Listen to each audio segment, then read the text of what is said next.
Number 3, travel exposes you to different ways of thinking and believing, which is really important when you as a young person and you as a couple are trying to decide what you believe and what you believe as a couple together. Because that's part of coming together and forming a couple unit, especially, again, if you're married. You got to figure out, what do we think about certain things? Where do we line up? Are we different? Are we the same? What do we think about this and this?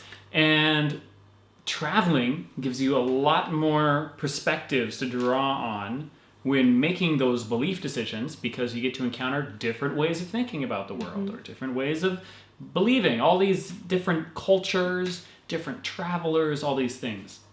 Yeah. It's a very mind-expanding experience, and I think it's really healthy because you're like, oh, well, surely I have the best perspective and stuff like that, but it's only...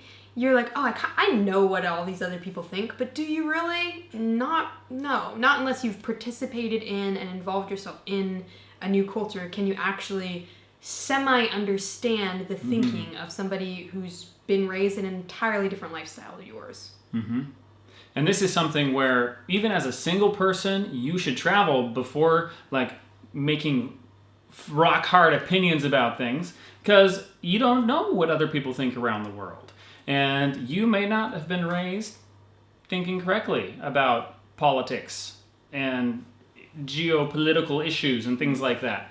So expand your mind, encounter new ideas, and that will help you form your own. And so even better, do that together when you're a couple, because that way it's not just you changing and thinking and getting exposed to all these new ways and coming back and being like, oh, now my significant other doesn't understand me.